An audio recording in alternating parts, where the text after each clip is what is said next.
नमस्कार, स्वागत है आपका हमारे चैनल पर। मैं हूं आपके साथ शिप्रा सैनी। बड़ी खबर, जम्मू कश्मीर में टेरर फंडिंग मामले में अब तक की सबसे बड़ी कार्रवाई हुई है। एनआईए ने जम्मू कश्मीर के 14 जिलों में 45 से ज्यादा ठिकानों पर छापेमारी की है। आतंकवाद की कमर तोड़ने के लिए एनआईए ने जमात ए इस्लामी, जो कि एक प्रतिबंधित संगठन है, उस पर शिकंजा कसा है। महबूबा मुफ्ती, फारूक अब्दुल्ला और देशद्रोहियों के लिए बड़ा झटका है, जो आतंकवाद के पनाहगार हैं, जो आतंकियों को पनाह देते हैं, उन पर कहीं ना कहीं एक बड़ा शिकंजा जो है वो एनआईए ने कस लिया है। तो जम्मू कश्मीर से विशेष राज्य का दर्जा खत्म होने के बाद से आतंकवाद पर प्रहार लगातार जारी है। पत्थरबाजों और देशद्रोहियों को जम्मू कश्मीर प्रशासन पहले ही सही जगह दिखा चुका है और उन पर शिकंजा कसा गया है। लेकिन उसके बाद अब आतंकी और कट्टरपंथी संगठन जमात ए इस्लामी, जो कि भारत में प्रतिबंधित है, उस पर एनआईए ने शिकंजा कसा है। एनआईए ने प्रतिबंधित जमात ए इस्लामी के ठिकानों पर जम्मू कश्मीर में कई जगहों पर छापेमारी की है। देश विरोधी गतिविधियों में शामिल है जमात ए इस्लामी, जिसके चलते उस पर यह बड़ी कार्रवाई लगातार जारी है। आपको बता दें, जम्मू कश्मीर में आज सुबह से ही सीआरपीएफ और स्थानीय पुलिस ने श्रीनगर, गांदरबल, अचबल, शोपिया, बांदीपुरा, ऐसे जम्मू कश्मीर में 14 जिले हैं और उन पे करीब 45 से ज्यादा ठिकाने ऐसे हैं जहां एनआईए ने छापेमारी की है। आपको बता दें, पिछले करीब 3 सालों से ये छापेमारी लगातार जमात ए इस्लामी पर चल रही है, क्योंकि जमात ए इस्लामी एक ऐसा संगठन है जो लगातार जम्मू कश्मीर में आतंकवाद और अलगाववाद की राजनीति ही करता आया है। यहां तक उस पर आरोप लगे हैं कि दरअसल उन्होंने कई शिक्षण संस्थाओं के जरिए और अपनी जिस तरीके से उन्होंने राजनीति की है उसके जरिए मस्जिदों में और अपने शिक्षण संस्थानों में वहां आतंकवाद को पालने और पोसने का काम किया है। आतंकी गतिविधियों को जम्मू कश्मीर में बढ़ाया है और यह भी नहीं भूलना चाहिए कि यह एक ऐसा संगठन है, एक ऐसा कट्टरपंथी संगठन है जो जम्मू कश्मीर को पाकिस्तान में मिलाने की बात करता आया है। लेकिन अब उस पर 5 साल का प्रतिबंध केंद्र सरकार लगा चुकी है पहले ही, और उसके बाद आज सुबह से ही जम्मू कश्मीर में जमात ए इस्लामी पर यह बड़ी कार्रवाई लगातार जारी है। आपको बता दें, श्रीनगर में सोरहा निवासी गाजी मोइन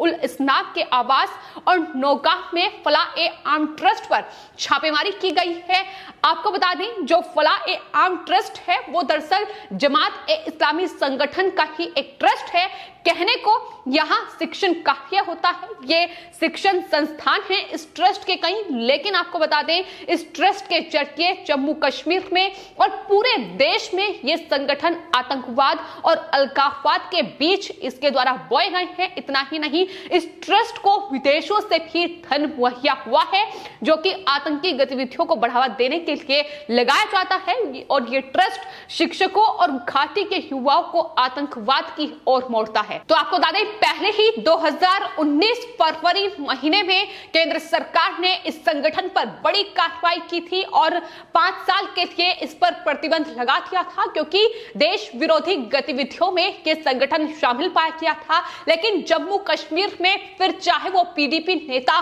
महबूबा मुफ्ती हो या फिर नेशनल कॉन्फ्रेंस के नेता फारूक अब्दुल्ला, उमर अब्दुल्ला हो, वो लगातार जमात ए इस्लामी संगठन की वकालत करते नजर आए हैं। भले ही यह संगठन जम्मू कश्मीर में लगातार आतंकवाद, पत्थरबाजों और अलगाववाद की राजनीति करता आया हो, लेकिन बावजूद उसके महबूबा मुफ्ती ने हर बार इसका बचाव करने की कोशिश की है, जो जाहिर तौर पर उनके लिए अब एनआईए की जो छापेमारी चल रही है बड़ा झटका है। फिलहाल एनआईए लगातार छापेमारी कर रहा है और आपको बता दें, यह खबर सामने आई है कि एनआईए को इस रेड में कई अहम दस्तावेज भी बरामद हुए हैं, कई डिजिटल जो सबूत हैं वो मिले हैं, और लगातार ये कार्रवाई अलग अलग ठिकानों पर जारी है, जिसमें जमात ए इस्लामी के जो नेता हैं वो भी शामिल हैं, जो ट्रस्ट है वो भी शामिल है, जहां ये छापेमारी लगातार जारी है। तो एनआईए ने ये बड़ी छापेमारी जम्मू कश्मीर में की है और अब तक का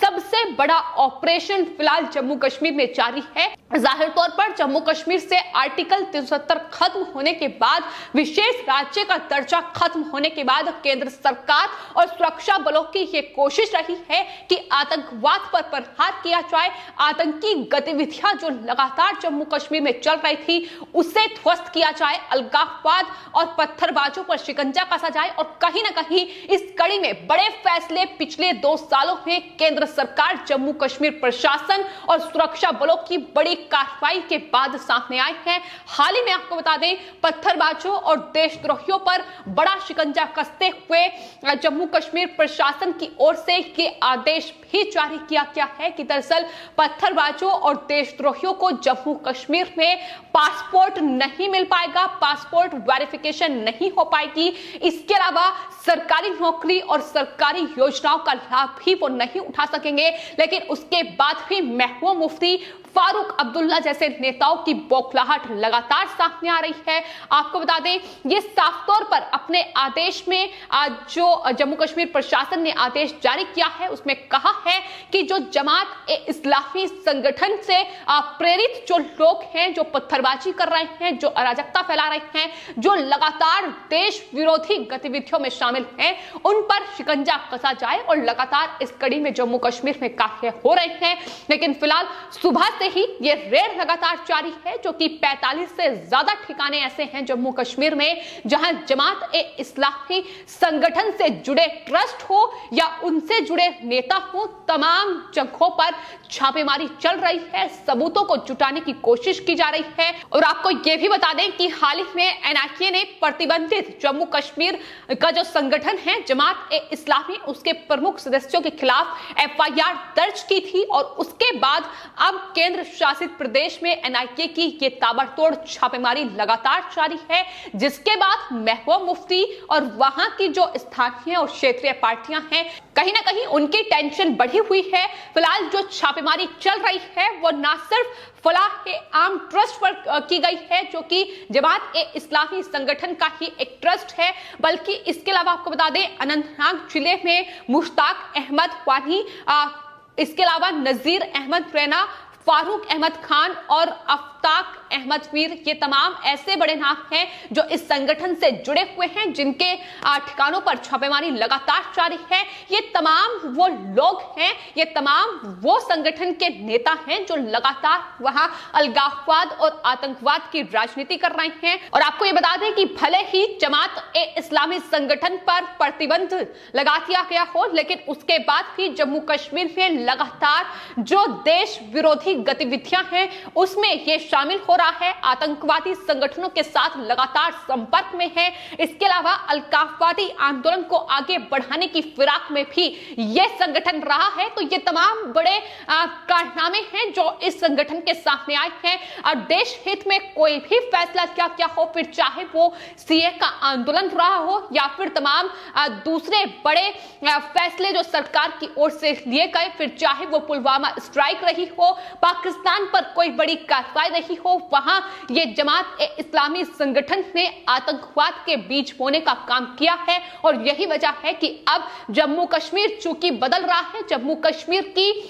दशा और दिशा बदलने का काम जो है वो केंद्र सरकार कर रही है। और यही वजह है कि अब आतंकवाद पर कड़ा प्रहार हो रहा है, पत्थरबाजों और देशद्रोहियों को सही ठिकाना जम्मू कश्मीर प्रशासन दिखा रहा है। और जहां तक बात महबूबा मुफ्ती, फारूक अब्दुल्ला, गुलाम नबी आजाद और ये तमाम जो विपक्षी पार्टियों के नेता हैं जो हिंदुस्तान में बैठकर पाकिस्तान का गुणगान करते हैं, पाकिस्तान से डायलॉग की बात महबूबा मुफ्ती करती है, उनके लिए जाहिर तौर पर बड़ा झटका है, क्योंकि जम्मू कश्मीर से विशेष राज्य का दर्जा खत्म होने के बाद उनकी जो राजनीतिक अस्तित्व है वो खतरे में है, उसे बड़ा झटका लगा है। अब वापसी की राह देख रहे हैं, लेकिन जिस तरीके से बदलाव जम्मू कश्मीर में किया गया है, जिस तरीके से आतंकी संगठनों पर शिकंजा कसा गया है, फिर चाहे वो हिंदुस्तान में